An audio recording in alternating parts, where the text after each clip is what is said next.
En 1096, Oxford ya tenía profesores enseñando gramática, lógica y retórica. En México todavía no existía Tenochtitlan. La ciudad que acabaría convirtiéndose en la capital azteca no se fundaría hasta 1325. Oxford es 229 años más antigua que el Imperio azteca. Y probablemente acabas de descubrir que tu cabeza coloca mal la historia. Porque hacemos lo mismo con casi todo. Imaginamos a los vikingos como guerreros que llegaron a América con Colón prácticamente al lado. A los griegos y romanos rodeados de mármol blanco. A los ninjas vestidos de negro. A los mayas como una civilización desaparecida. Nada de eso encaja del todo con lo que realmente ocurrió. Y algunos de estos mitos están tan arraigados que, cuando descubres la verdad, parece que es la historia la que está equivocada. Hoy vamos a desmontar varios mitos que te dejarán dudando de todo lo que crees saber. Empezamos con uno que ocurrió 500 años antes de Colón. Número 1. América ya tenía visitantes europeos 500 años antes de Colón. En la punta norte de Terranova, en Canadá, hay 8 estructuras de tepe y madera hundidas en la hierba. Se llaman Lands os Meadows. Son los restos de un campamento vikingo levantado alrededor del año 1000 de nuestra era, casi 5 siglos antes de que las carabelas de Cristóbal Colón zarparan hacia el oeste. La expedición partió de las colonias nórdicas de Groenlandia, siguiendo rutas que las sagas islandesas atribuyen a Leif Erikson, hijo de Erik el Rojo. Y esas sagas, durante siglos, se consideraron pura fantasía, hasta que la pala confirmó cada palabra. En el yacimiento aparecieron una fragua, escoria de hierro y una aguja de tejer de piedra que delata la presencia de mujeres, no solo de guerreros de paso. Se han identificado 3 grandes casas comunales capaces de alojar a decenas de personas, además de talleres. No fue un desembarco fugaz. Fue una base estable, con fuego, yunque y herramientas. Hay un detalle que lo hace aún mayor. Entre los restos aparecieron nueces de un árbol que solo crece mucho más al sur, lo que significa que aquellos hombres siguieron explorando la costa americana, bastante más allá de su campamento. Y todo lo hicieron cruzando el Atlántico Norte en barcos abiertos de madera, sin brújula magnética, orientándose por el sol, las estrellas y el vuelo de las aves. Los arqueólogos Helge y Anne Steen Ingstad lo demostraron a comienzos de los años 60. Hoy, Lands os Meadows es patrimonio de la humanidad. Medio milenio antes de las carabelas, alguien ya había vuelto a casa contando que al otro lado del océano existía tierra firme. Y sin embargo, esa tierra no era nueva para nadie que ya viviera en ella. Número 2. Las estatuas griegas y romanas no eran blancas, ardían de color. El templo más admirado de la antigüedad no era una superficie de mármol pálido y silencioso. Era un estallido de rojos, azules y dorados, con ojos pintados, cabellos teñidos y ropajes cubiertos de dibujos minuciosos. Toda la escultura clásica que hoy asociamos al blanco puro estuvo, en su origen, intensamente coloreada. La práctica tiene nombre: policromía. El color no desapareció por voluntad de los artistas. Lo borraron el tiempo, el enterramiento y las limpiezas demasiado enérgicas de siglos posteriores. En el siglo XVIII, el estudioso alemán Johann Winckelmann elevó el mármol desnudo a ideal supremo de la belleza clásica.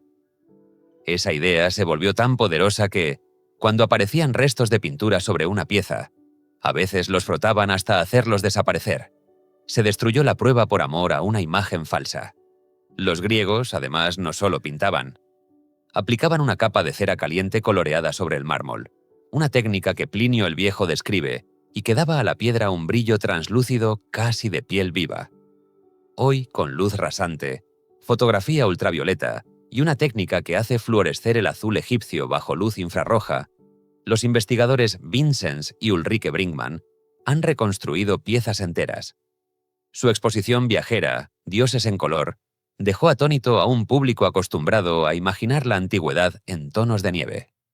El Augusto de Prima Porta, esa estatua del primer emperador de Roma que has visto 1000 veces en mármol impecable, lucía en realidad una coraza pintada de escenas mitológicas y un manto de púrpura intensa. Lo que tomábamos por sobriedad era, en su día, puro esplendor. Y lo curioso es que a muchos ojos, modernos, La versión coloreada les parece exagerada. El clasicismo que veneramos es, en parte, un espejismo descolorido por 20 siglos de intemperie. Número 3. Los ninjas no vestían de negro. El shinobi se cuela en el castillo enemigo. Y lo hace vestido de campesino, de monje mendicante o de sirviente, jamás de sombra ambulante. Su arma no era un traje negro. Era pasar totalmente desapercibido a plena luz, confundido entre la gente de a pie. El uniforme oscuro que todos imaginamos nació en un lugar muy distinto: el teatro. En el kabuki japonés, los tramoyistas llamados kuroko se vestían de negro de la cabeza a los pies para mover el atrezo en escena. El público entendía la convención y fingía no verlos. Eran invisibles por un pacto con el espectador, no por camuflaje. Cuando en las obras aparecía un asesino furtivo, se le vestía igual, de negro, para que el público captara al instante que aquel personaje debía pasar inadvertido. De ahí saltó a los grabados, y de los grabados al cine del siglo XX. La lógica militar, de hecho, contradice el mito. Una tela completamente negra recorta la silueta contra la noche. Los infiltrados reales que actuaban de madrugada habrían preferido tonos apagados de azul o marrón. Los manuales antiguos del arte shinobi que se conservan hablan de espionaje, disfraces y paciencia, no de acrobacias con pijama oscuro. Sus herramientas más usadas eran aperos de labranza reconvertidos, para no levantar sospechas si los registraban. La propia palabra ninja es una lectura moderna de esos caracteres. Durante siglos se les conoció como shinobi no mono, los que actúan en secreto. El auténtico ninja cultivaba el arte opuesto al espectáculo, la vida más gris y anodina. El disfraz más eficaz nunca fue el más llamativo, sino el más aburrido. Número 4. En la Edad Media se bebía agua con toda normalidad. Bebían agua y la bebían a diario. La idea de que la gente medieval evitaba el agua por miedo a envenenarse y sobrevivía a base de cerveza y vino es una invención moderna sin apoyo alguno en las fuentes de la época. Las ciudades medievales cuidaban sus fuentes con enorme seriedad. Había pozos, cisternas, manantiales protegidos y conducciones que traían agua limpia desde kilómetros de distancia. Londres construyó una red de conductos públicos ya en el siglo XIII. Los monasterios diseñaban sistemas de canalización con depósitos decantadores para separar la suciedad, auténticas obras de fontanería heredadas del saber romano. Y los tratados médicos de la época recomendaban el agua de manantial como la más sana y enseñaban a desconfiar del agua estancada. Cuando alguien enfermaba, se culpaba precisamente al agua corrompida, porque se sabía distinguir muy bien la buena de la mala. La cerveza floja y el vino aguado se bebían por sabor, por las calorías que aportaban y por costumbre social, no porque el agua fuera veneno. La llamada cerveza pequeña, muy poco alcohólica, la tomaban hasta los niños como alimento líquido. Pero en la mayor parte de Europa el agua era, sencillamente, la bebida por defecto, la más barata y la más accesible. Piénsalo con lógica campesina. Un labrador no podía hidratarse solo con alcohol y seguir arando de sol a sol sin caer redondo. La imagen de una Europa permanentemente ebria, para no morir de sed, dice mucho más de nuestros prejuicios que de aquel mundo. Número 5. Los aztecas no creyeron que Cortés fuera un dios. Cortés escribió 5 largas cartas a su rey durante la conquista, y en ninguna afirma que lo tomaran por una divinidad. Si los mexicas de verdad lo hubieran recibido como al dios Quetzalcóatl regresado por el mar, el propio conquistador lo habría proclamado de inmediato, como prueba irresistible de la facilidad de su empresa ante la corona. Guardó silencio sobre ese punto por una razón sencilla. No ocurrió. La historia del dios blanco esperado apareció bastante después. La escribió por primera vez, hacia 1552, Francisco López de Gómara, capellán y secretario de Cortés, que jamás pisó América, y que escribió su crónica al servicio de la memoria de su señor. Décadas más tarde, algunos relatos indígenas, recogidos por frailes, como el célebre Códice Florentino, incorporaron la idea, ya mezclada con el dolor y la confusión de la derrota.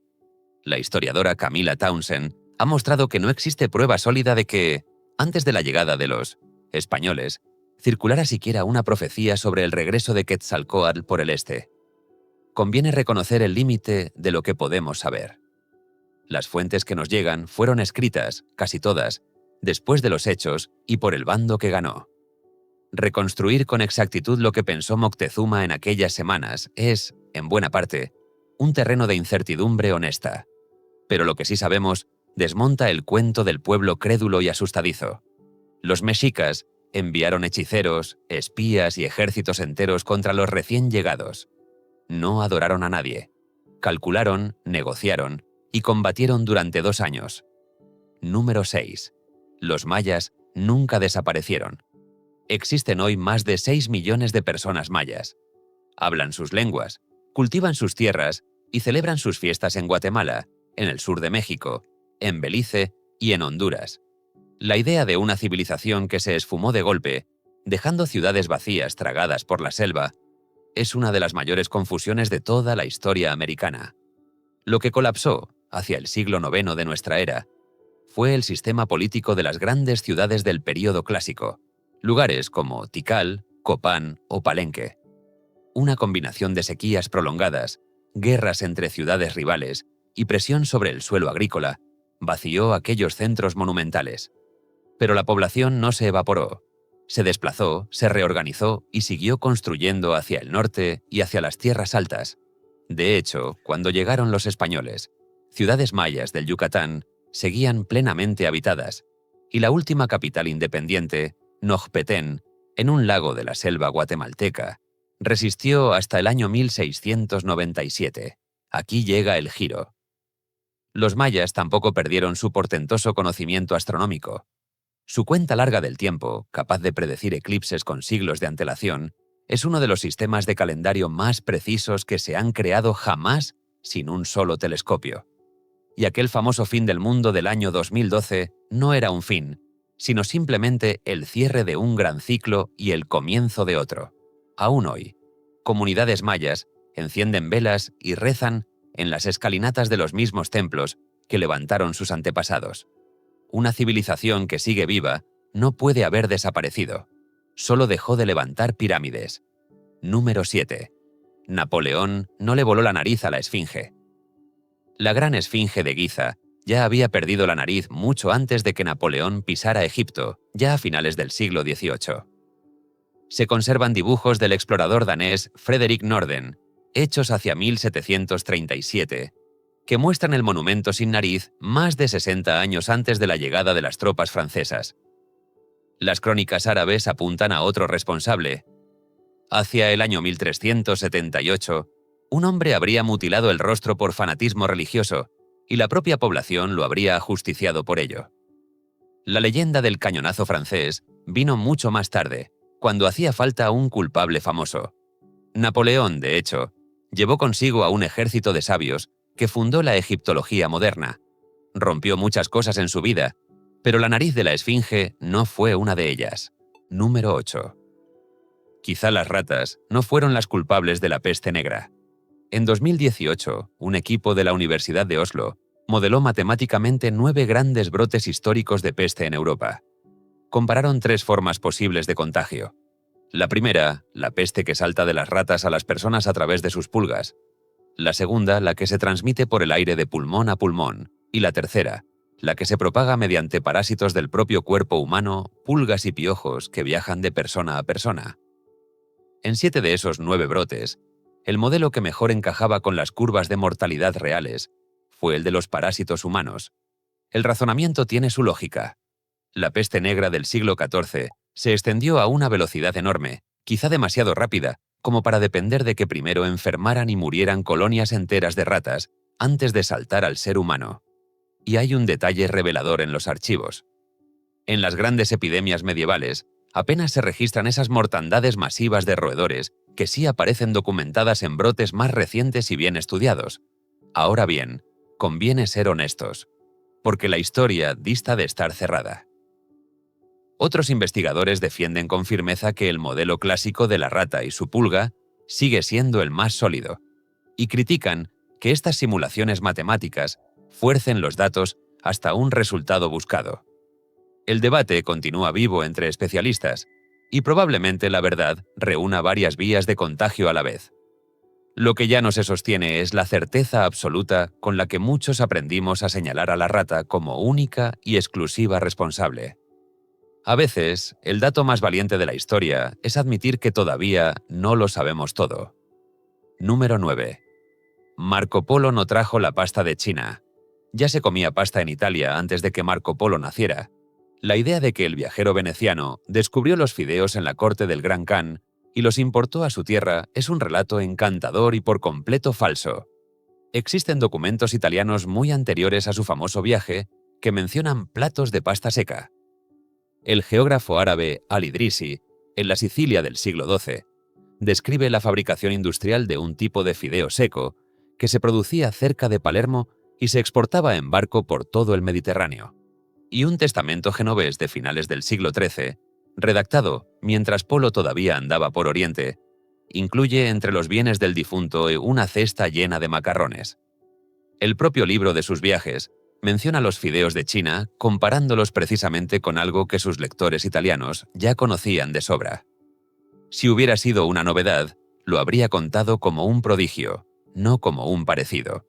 La confusión nació muchísimo después, en pleno siglo XX, impulsada incluso por una revista comercial de fabricantes de pasta que inventó la anécdota para vender producto. Una historia falsa creada para el marketing terminó ocupando el lugar de la verdad en millones de cabezas. Curiosamente, en China, los fideos también se inventaron por su cuenta, hace milenios, sin relación alguna con Italia. Dos pueblos lejanos tuvieron la misma buena idea por separado. La pasta italiana no llegó de un solo viaje. Creció de un mestizaje mediterráneo mucho más antiguo, mucho más rico y mucho más compartido. Número 10. La maldición de Tutankamón la escribieron los periódicos. Lord Carnarvon muere en El Cairo en la primavera de 1923, pocos meses después de haber financiado la apertura de la tumba de Tutankamón. Lo mató una picadura de mosquito infectada, agravada por un corte al afeitarse. La prensa mundial, hambrienta de misterio, transformó de la noche a la mañana una infección corriente en el castigo sobrenatural de un faraón profanado. La supuesta maldición creció con cada titular. Se aseguraba que todo el que entró en la tumba moría en circunstancias extrañas. Los datos cuentan justo lo contrario.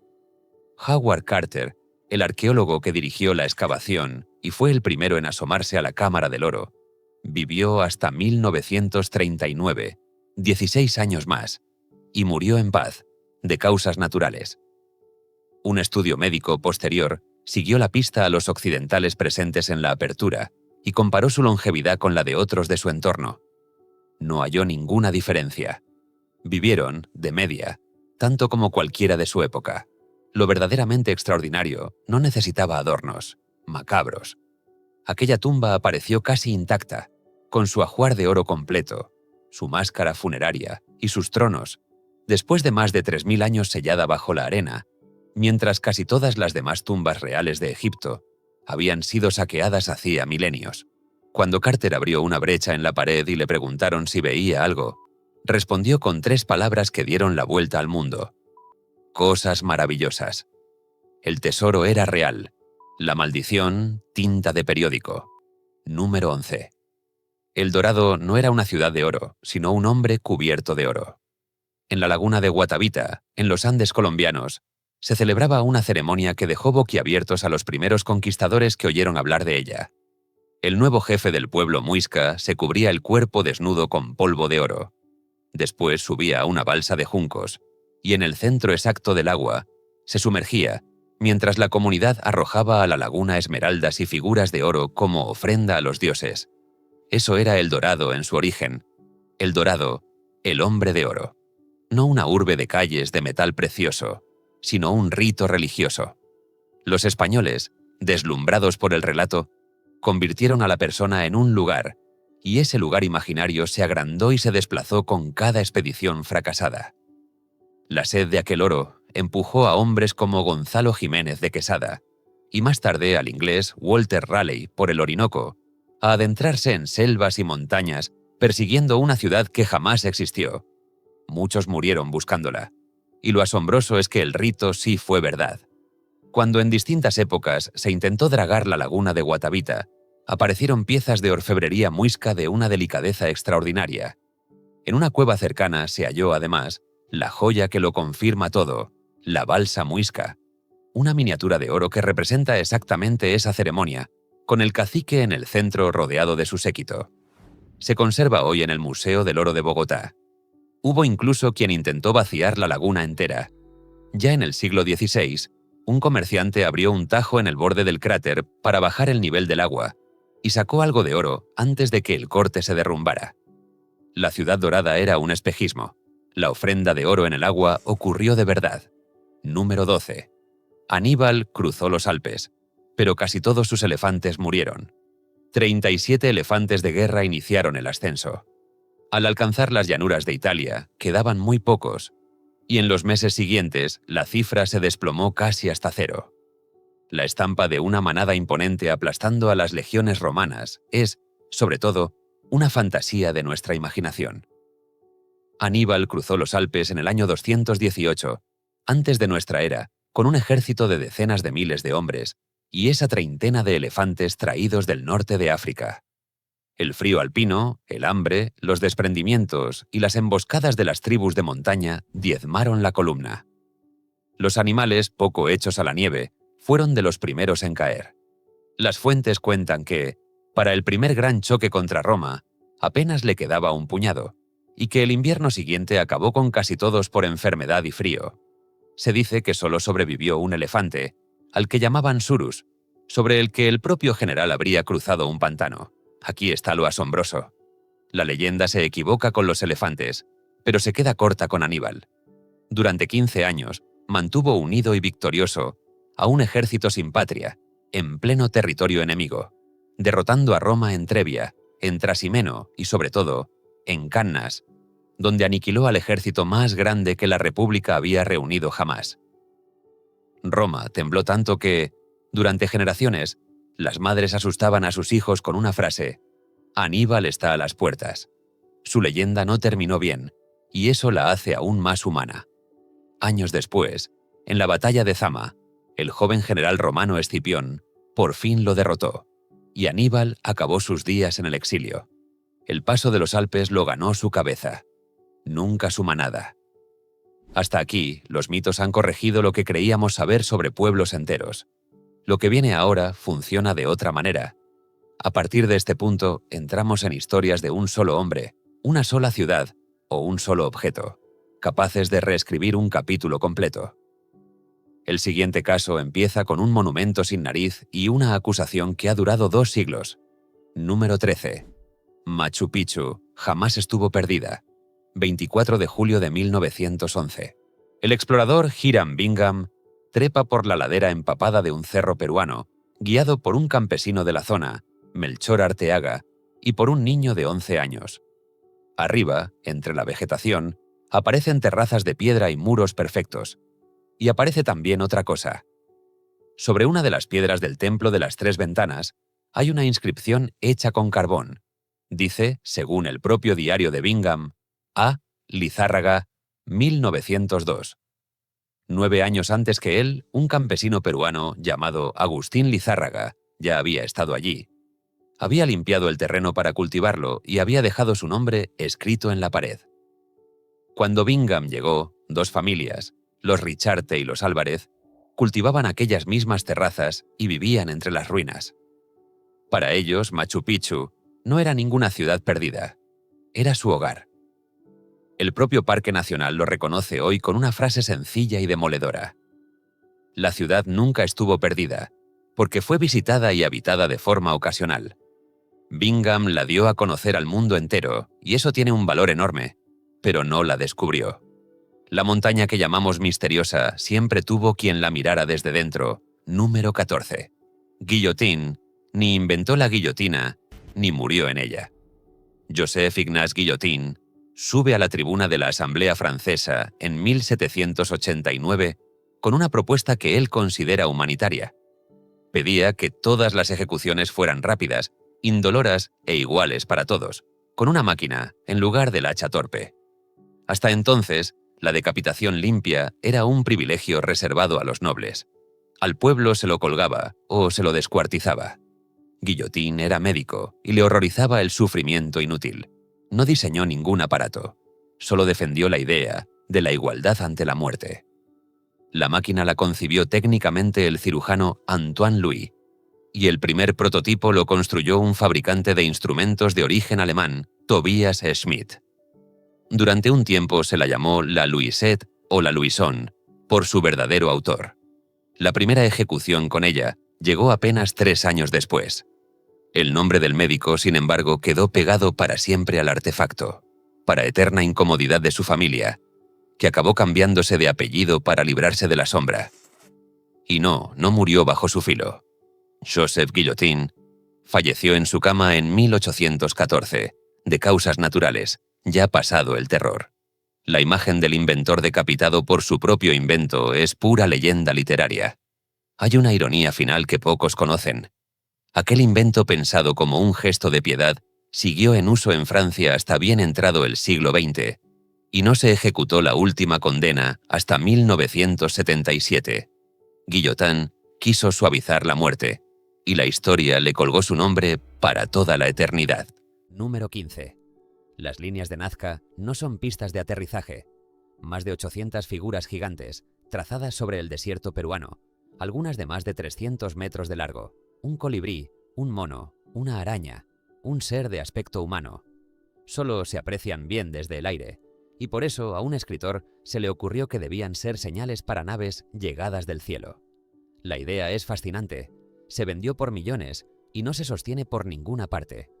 Los geoglifos los crearon las culturas Paracas y Nazca a lo largo de varios siglos, hace entre 25 y 15 siglos aproximadamente, con una técnica sorprendente por lo simple.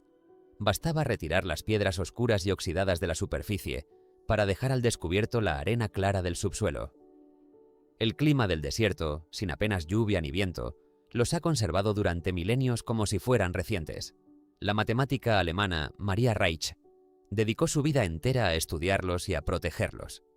Demostró que muchas de las líneas se alinean con el Sol, con las estrellas y con los ciclos del agua, y eso era vital para un pueblo agrícola en uno de los lugares más secos del planeta. La teoría extraterrestre la popularizó un libro de finales de los años 60. Pero que las figuras se vean mejor desde arriba no exige explicaciones de otro mundo. Exige aceptar algo mucho más difícil de digerir para nuestro orgullo. Aquellas gentes planificaron dibujos kilométricos, de una precisión geométrica impecable, sin volar jamás y sin verlos nunca completos.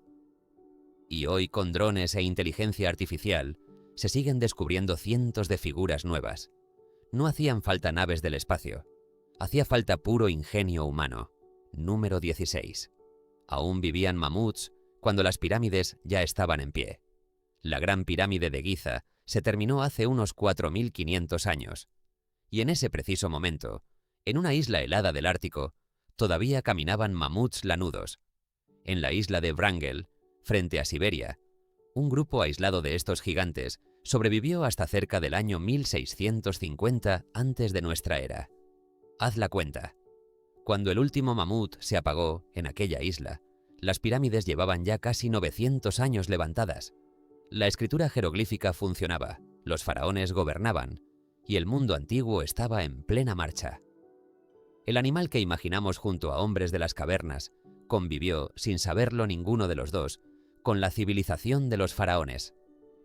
El tiempo no es una línea ordenada, es un pliegue lleno de sorpresas. Número 17. Nadie sembró Cartago de sal, un campo yermo blanco de sal, donde nunca más volvería a crecer nada. Esa es la imagen que todos guardamos. Y no aparece en ninguna fuente antigua, ni un solo historiador griego o romano contemporáneo cuenta que los romanos esparcieran sal sobre las ruinas de Cartago para maldecir su suelo. En el año 146 antes de nuestra era, tras la Tercera Guerra Púnica, Roma sí arrasó la ciudad hasta los cimientos y vendió a sus supervivientes como esclavos. Fue una destrucción brutal y absolutamente real. Pero lo de la sal es un añadido tardío. Los estudiosos han rastreado el origen de la anécdota y no la encuentran en la antigüedad, sino en textos de eruditos de comienzos del siglo XX que adornaron el relato con un gesto bíblico. La sal, además, era un bien tan valioso que en Roma llegó a formar parte del pago de los soldados. Malgastar toneladas cubriendo hectáreas de tierra habría sido un absurdo económico. Y lo verdaderamente llamativo es justo lo contrario del mito. Apenas un siglo después de arrasarla, la propia Roma refundó Cartago como colonia, primero bajo Julio César y luego bajo Augusto. La ciudad renació sobre sus cenizas, prosperó y llegó a convertirse en una de las mayores urbes de todo el imperio, capital de la rica provincia de África. Cuenta la crónica que el propio vencedor, Escipión Emiliano, lloró ante las ruinas humeantes, presintiendo que un día le llegaría el mismo destino a Roma. El suelo supuestamente maldito era, en realidad, tierra generosa número 10 y cojo. Julio César no nació por cesárea. 100 años antes de nuestra era, nace Cayo Julio César, y su madre, Aurelia, sigue viva décadas después, aconsejándole ya adulto en plena carrera política. Ese solo dato derriba el mito. En la antigüedad, abrir el vientre de una madre significaba con práctica seguridad su muerte. Aurelia vivió hasta el año 54 antes de nuestra era. No pudo sobrevivir a una operación que entonces nadie sobrevivía. El nombre de la cesárea tampoco procede de él. Lo más probable es que venga del verbo latino, que significa cortar, o de una antigua ley romana que regulaba justo esos partos de emergencia cuando la madre agonizaba. La historia bonita se coló mucho después. A veces el mito es más fácil de recordar que el hombre real. Pero el hombre real siempre resulta más interesante. Número 19. Galileo no fue torturado ni quemado. Galileo Galilei comparece ante el tribunal en Roma en 1633, ya anciano y enfermo, para responder por defender en un libro que la Tierra gira alrededor del Sol. Se le interroga, se le presiona con la amenaza del tormento y, finalmente, acepta retractarse en público de rodillas. Pero no sube a ninguna hoguera, no pasa por el potro y no conoce el calabozo húmedo que imagina la gente. Aquella famosa frase rebelde, y sin embargo se mueve, que supuestamente murmuró al levantarse, es también un adorno inventado más de un siglo después. La realidad fue distinta y, a su manera, mucho más reveladora. Galileo pasó sus últimos años en arresto domiciliario, en su villa de Arcetri, en las colinas cercanas a Florencia. Allí, quedándose ciego poco a poco, siguió trabajando sin descanso y escribió una de sus obras científicas más importantes, dedicada al movimiento de los cuerpos y a la resistencia de los materiales, que sentaría las bases de la física moderna. Recibía visitas de discípulos, mantenía correspondencia con media Europa y conservaba un prestigio inmenso. La condena fue real y dolorosa, pero se ejecutó con relativa suavidad para lo que aquella época solía permitir. El drama del sabio quemado por atreverse a pensar es una simplificación que, en el fondo, le hace un flaco favor. Su verdadera grandeza no está en un martirio que nunca sucedió. Aún hay un epílogo que casi nadie recuerda. Tuvieron que pasar 3 siglos y medio para que la Iglesia reconociera de forma oficial, ya en el siglo XX, que en aquel juicio se había equivocado. Y Galileo, encerrado y ya sin vista, siguió midiendo el universo con la mente. Número 20. Cleopatra vivió más cerca del viaje a la Luna que de la construcción de la Gran Pirámide. Detente aquí un segundo, porque este es el que de verdad cuesta creer. La Gran Pirámide de Giza quedó terminada hacia el año 2560 antes de nuestra era. Cleopatra, la última reina del Egipto de los faraones, nació alrededor del año 70 antes de nuestra era, y el primer ser humano pisó la Luna en 1969. Ahora haz las restas.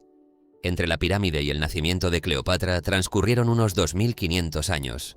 Entre Cleopatra y la llegada del hombre a la Luna, apenas unos 2000. La reina que asociamos de forma automática a las pirámides estuvo, en el tiempo, más próxima a Neil Armstrong que a los obreros que levantaron aquel monumento. Para ella, la Gran Pirámide ya era una ruina más antigua de lo que el Coliseo de Roma resulta para nosotros. Y todavía hay más. Cleopatra no era una faraona del antiguo Egipto, en el sentido que solemos imaginar. Pertenecía a una dinastía de origen griego, la de los Ptolomeos, instalada tras las conquistas de Alejandro Magno, y gobernaba desde Alejandría hablando una decena de lenguas.